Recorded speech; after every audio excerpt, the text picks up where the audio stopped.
আগামী মঙ্গলবার থেকে সারা দেশে বৃষ্টিপাতের প্রবণতা কমে তাপমাত্রা বাড়তে পারে বলে জানিয়েছে আবহাওয়া অধিদপ্তর। এছাড়া বায়ু এবং ক্রমাগত বজ্রমেঘ তৈরি হওয়ার ফলে আগামী সোমবার নাগাদ দেশে ভারী বৃষ্টিপাত অব্যাহত থাকার কথা জানিয়েছে সংস্থাটি। গতকাল শুক্রবারও দেশের বিভিন্ন স্থানে বৃষ্টি হয়েছে। এর মধ্যে সর্বোচ্চ বৃষ্টিপাত রেকর্ড করা হয়েছে রাজধানী ঢাকায় 53 মিলিমিটার। 24 ঘন্টায় কোথাও 44 থেকে 88 মিলিমিটার বৃষ্টি হলে তা ভারী বৃষ্টিপাত বলা হয়ে থাকে। এদিক থেকে শুক্রবার রাজধানীতে ভারী বৃষ্টি হয়েছে। বৃহস্পতিবার রাত থেকে শুক্রবার সকাল নাগাদ টানা বৃষ্টিতে রাজধানীর বিভিন্ন সড়কে জলাবদ্ধতার সৃষ্টি হতে দেখা গেছে। অনেক নিম্ন এলাকা পানিতে ডুবে যায়।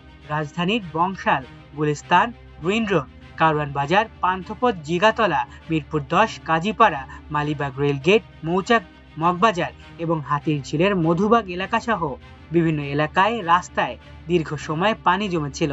মূল সড়কের বাইরেও বিভিন্ন এলাকার অলিগলিতেও পানি জমে থাকতে দেখা গেছে। এতে দুর্ভোগে পড়েন সাধারণ মানুষ।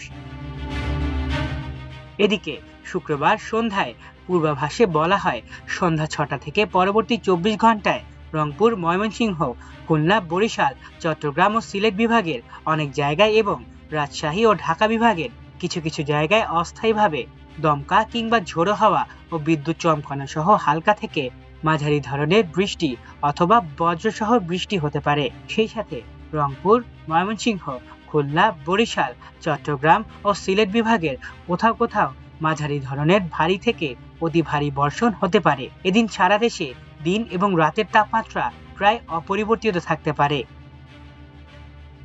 পূর্বাভাসে আগামী সোমবার নাগাদ মাঝারি ধরনের ভারী থেকে অতি ভারী বর্ষণ অব্যাহত থাকার কথা বলা হয়েছে।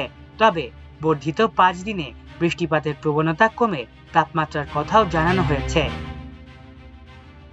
আবহাওয়া অধিদপ্তরের সহকারী আবহাওয়াবিদ কাজী জেবুন্নেসা বলেন, এই অবস্থা আগামী 4 মে পর্যন্ত দেশে বৃষ্টিপাত অব্যাহত থাকবে। এরপর বৃষ্টির প্রবণতা কমে 5 মে থেকে পুনরায় তাপমাত্রা বাড়বে। পশ্চিম দিকে সৃষ্ট ঝঞ্ঝার কারণে দেশে বজ্রমেঘ তৈরি হচ্ছে, ফলে এবার বর্ষা মৌসুমের আগে বৃষ্টিপাতের পরিমাণ কিছুটা বেশি। মাল্টিমিডিয়া ডেস্ক, আমার দেশ।